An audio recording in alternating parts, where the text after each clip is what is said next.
Hello. तो कैसे हो आप सभी? स्वागत है आप सबका आपके अपने YouTube channel him study group में।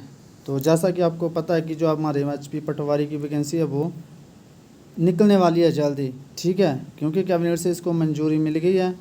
तो आप अपनी जो तैयारी जो है वो ठीक ढंग से वो शुरू कर दीजिए, ठीक है, क्योंकि आपके पास ज़्यादा टाइम नहीं लगेगा। पटवारी को करार करने के लिए सिलेबस कवर करने के लिए कम से कम 5 महीने तो चाहिए होते हैं, ठीक है।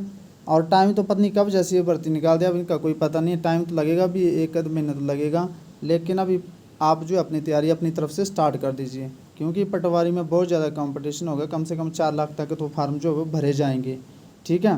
क्योंकि इसमें एज भी आपको पता 45 साल तक होती है। वैकेंसियाँ भी 840 की बताई है इतनी तक भी, लेकिन इससे जो बहुत ज़्यादा हो सकती है, इसकी वैकेंसी इतनी नहीं होगी, ठीक है। तो ज़्यादा टाइम नहीं लेते हुए स्टार्ट करते हैं हम आज का चैप्टर। नया टॉपिक चला हुआ आपका, ये आपकी एचपी पटवारी हो, फॉरेस्ट गार्ड या पुलिस एग्जाम, सब एग्जाम के पॉइंट ऑफ व्यू से चैप्टर जो आपका ये टॉपिक इंपॉर्टेंट है, रेशो एंड प्रोपोर्शन का, ठीक है। तो ये सेकंड पार्ट है रेशो एंड प्रोपोर्शन का। तो चलिए स्टार्ट करते हैं हम आज का फर्स्ट क्वेश्चन। आज का फर्स्ट क्वेश्चन बोलता है कि ए और बी क्या एक अनुपात 9:8 है, ठीक है। बोलता है कि ए और बी क्या एक अनुपात कितना है? 9:8 है। ए और बी, इनकी जो आय है, इनकी जो आय का अनुपात है वो कितना है? 9:8 है, ठीक है। उनके खर्चों का अनुपात बोलता है, इनके जो खर्चे हैं, तो ये आपके खर्चों का अनुपात कितना है? ये है 8:7। इतना तक क्वेश्चन हो गया आपका। आगे बोलता है कि अगर प्रत्येक है, ठीक है, अगर प्रत्येक जो आपका वो 500 रुपये की बचत करता है तो एक या आय क्या होगी, ठीक है। प्रत्येक जो 500 रुपये की बचत करता है तो एक या आय क्या होगी? कितने की बचत कर रहा है? इसकी आय कितनी है कि 9 है, 8 है, इसके खर्चे कितने हैं? 8 है, तो एक की बचत कर रहा है। बी क्या है, कितनी है? 8 है, और खर्चे कितने हैं? 7 है, तो एक की बचत कर रहा है। ये क्या निकल गई? इनकी बचत है। हाँ, बोलते हैं कि प्रत्येक की बचत, मतलब इसकी भी 500 है और इसकी 500 है, लेकिन पूछा क्या हमसे? आगे पूछा कि एक की आय पूछा है, ठीक है। तो एक बचत कितनी है? एक है, एक है यहाँ पे एक, और यहाँ कितनी है? 500 है। तो 1 पार्ट की वैल्यू कितनी है हमारे पास? 500 आ गई, और हमें 1 यूनिट की वैल्यू चाहिए होती है, ठीक है। तो अब पूछा किया कि मतलब ए की आय क्या होगी? अब यहाँ से 1 पार्ट की वैल्यू हमसे निकल आ गई 500। तो अब ए की आय में निकाल देंगे। ए की जो मतलब रेशो वो कितना है? 9 है। तो 9 पार्ट की वैल्यू कितनी होगी? 900 को जब 5 से मल्टीप्लाई करेंगे हम 500 से, तो आ जाएगा इसकी जो इसकी आय है ए की 4500। इसका राइट आंसर होगा, ठीक है। फिर सुन लीजिए एक बार। ए और बी की जो आय का अनुपात कितना है? 9:8 है। उनके खर्चों का अनुपात कितना है? 8:7 है। तो बोलता है कि प्रत्येक की बचत 500 है, तो ए की आय क्या होगी? प्रत्येक की बचत, हर एक की बचत कितनी है? 500 है। ये कितना बचा रहा है? एक बचा रहा है। बी कितना बचा रहा है? एक बचा रहा है। तो 1 यूनिट की वैल्यू आ गई हमारे पास कितनी? 500, और 1 यूनिट की वैल्यू चाहिए होती है हमें, ठीक है। 1 यूनिट की वैल्यू 500 आ गई आपके पास, और 9 को जब 500 से मल्टीप्लाई करेंगे तो 4500 इसका राइट आंसर आ जाएगा। चलते हैं नेक्स्ट क्वेश्चन की ओर। नेक्स्ट क्वेश्चन आपका कि बोलता है कि ए की आय जो वो बी की आय से दुगनी है। पहले लिख लो आप, ए बी और सी का अनुपात है। ए की आय जो वो बी की आय से दुगनी है। अब बोलता है कि बी की आय जो वो सी की आय से तिगुनी है। पहले यहाँ तक क्वेश्चन कर लो, फिर आगे चलते हैं, ठीक है। ए की आय बी की आय से दुगनी है, ए की आय बी की आय से दुगनी है, तथा बी की आय सी की आय से तिगुनी है। बी की आय तिगुनी है ना, तो बी को 3 कर लो, और सी आएगा आपका 1, क्योंकि बोला है कि बी की आय जो वो सी की आय से तिगुनी है। और पीछे बोला आपको कि ए की आय जो वो बी की आय से दुगनी है। ए की दुगनी है, तो 3 का दुगना कितना होता है? 6। ये इनका रेशो आ गया, ठीक है, समझ गए आप। अब नेक्स्ट काम क्या हमारा? नेक्स्ट काम बोला है कि तीनों की कुल आय क्या इतनी है? 30,000 रुपये। तीनों की कुल आय कितनी है? 30,000 रुपये। मतलब यहाँ तक क्वेश्चन करते हैं अब। मतलब बोलते हैं कि 6, 3, 9 और 10, ये 10 पार्ट की वैल्यू कितनी हमारे पास है? ये आपके पास 10 पार्ट की वैल्यू 30,000, और हमें चाहिए होती है 1 पार्ट की वैल्यू। तो 1 पार्ट की वैल्यू कितनी आ जाएगी? 3000 आगे जाएगी आपकी, ठीक है। 3000 आ गई आपकी 1 पार्ट की वैल्यू।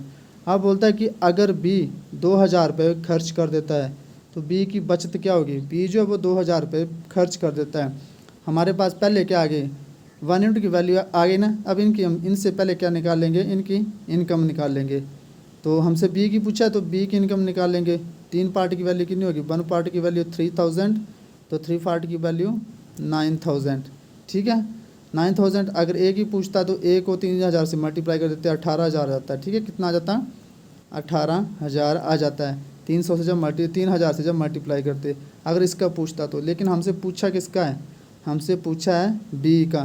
तो बी का जो है आपका अब 1 पार्ट की वैल्यू हमारे पास आ गई। तो जब 3000 को 3 से मल्टीप्लाई करेंगे 9000 आपकी 9000 से वो आपकी आ जाएगी बी की आय है। अब बोलता है कि बी का खर्चा कितना है, 2000 बताया ना, ये बी है, इसका खर्चा कितना है 2000। जब कुल आय से उसका खर्चा माइनस कर देंगे तो उसकी सेविंग आ जाएगी हमारा। तो सेविंग कितनी आ गई हमारा, 9000 से 2000 माइनस कर दी तो 7000 जो आपकी सेविंग आ गई किसकी, बी की। सेम एज इट अगर इसके पूछते ए की मतलब सेविंग क्या है, तो 18000 से 2000 माइनस कर देते हैं यहाँ पे, तो 16000 ए की सेविंग आ जाती है। ठीक है, तो आई होप आपको समझ आ रहा होगा। तो इसका राइट आंसर आ गया 7000 रुपये। तो चलते हैं नेक्स्ट क्वेश्चन की ओर। अब नेक्स्ट क्वेश्चन बोलता है आपका कि ए और बी की साप्ताहिक आय का अनुपात। पहले यहाँ लिख लो आप ए बी, साप्ताहिक आय का अनुपात कितना है 9:5 है। ठीक है, ये आ गई आपकी आय, ये आ गया आपका खर्च। साप्ताहिक आय का अनुपात आ गया, ये खर्च का अनुपात कितना दिया हमारे पास 2:1। ठीक है, अब बोलता है कि अगर हर एक की बचत 200 रुपये है, दोनों की बचत 200 रुपये है, तो दोनों की साप्ताहिक आय कितनी होगी। बोला क्या है, दोनों की बचत 200 रुपये है, लेकिन यहाँ कितनी आ रही है बचत, 9 से 2 गए 7 और 4 से 1 गया, 5 से 1 गया 4, बचत सेम नहीं आ रही है। और यहाँ क्या बोला, दोनों हर एक की बचत 200 है, मतलब बचत बराबर है दोनों की। ठीक है, तो हर एक की बचत 200 है, यहाँ बराबर नहीं आ रही, तो हमें ये बराबर करनी है। ठीक है, इनका गैप देखो कितना है 4 का है, इनका गैप कितना है 1 का है। तो आपने क्या करना है, इस एक को इस से मल्टीप्लाई कर दो और 4 को नीचे वाले खर्चों से मल्टीप्लाई कर दो। तो जब 4 को खर्चों से मल्टीप्लाई करेंगे हम, तो 4 दूनी 8 आ जाएगा। ठीक है, और 4 एकम 4 आ जाएगा, और ऊपर करेंगे तो वो एज इट इज़ सेम ही रहेगा। ठीक है, तो इतनी तक आपको समझ आ गया। तो अब देखो इनका खर्चा जो वो बचत जो इनकी सेम हो जाएगी। ठीक है, कैसे, 9 से जब 8 गए तो 1, 5 से जब 4 गया तो 1 हो गए ना, इनकी बचत सेम। बोला हर एक की बचत 200 है, और यहाँ भी 1 हो गई इक्वल में। तो 1 यूनिट की वैल्यू हमारे पास ऑलरेडी आ गई कितनी 200। ठीक है, अब बोलो दोनों की साप्ताहिक आय का योग। इसकी कितनी साप्ताहिक आय है 9 है, 9 को जब 200 से मल्टीप्लाई करेंगे 1800 रुपये आ जाएगा। ठीक है, इसकी कितनी है 5 है, और जब 5 को आप 2 से मल्टीप्लाई कर देंगे तो आ जाएगा आपका कितना 1000 रुपये। ठीक है, 200 से करेंगे मल्टीप्लाई 1000 रुपये। आप डायरेक्टली भी कर सकते हो। आप कैसे, 9 5 14, 14 पार्ट की वैल्यू कितनी है 200, और चाहिए कितनी है हमें, इतनी चाहिए 14 की चाहिए, तो 14 दूने 2800 रुपये, ऐसे भी आ गया।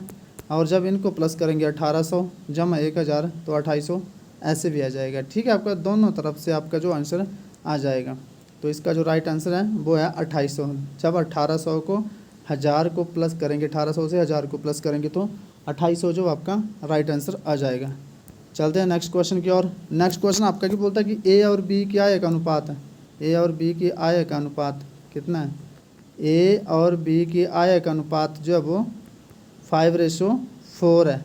ठीक है, आय का अनुपात। अब बोलते हैं कि इनके खर्चों का अनुपात, आय का अनुपात आ गया यहाँ पे आ गया आय।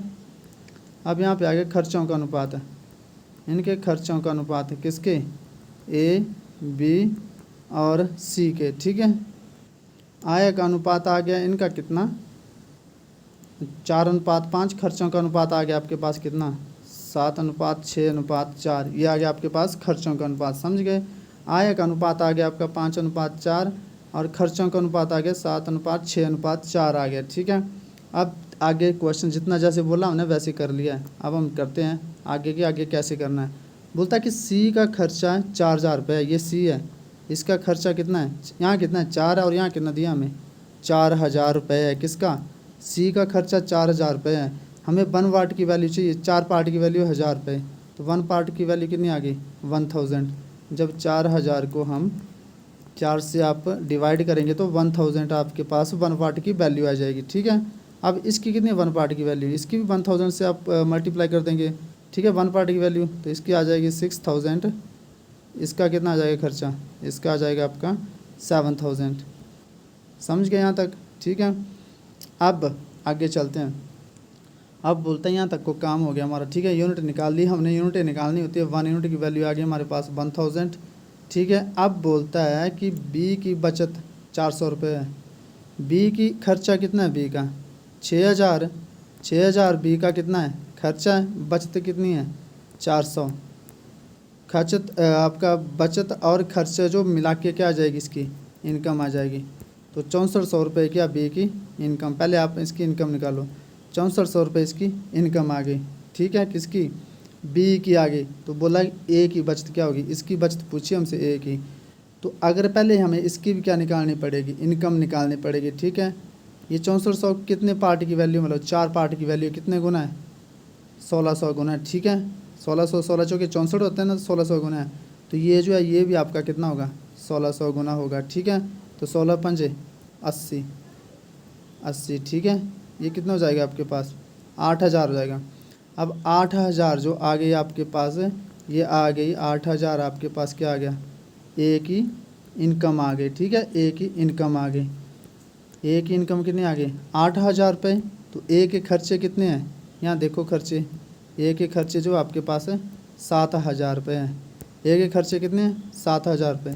जब 8000 से आप 7000 माइनस करोगे तो 1000 जो आपकी ए की क्या आ जाएगी, सेविंग आ जाएगी, ठीक है। ए की सेविंग आ गई कितनी आपके पास, 1000।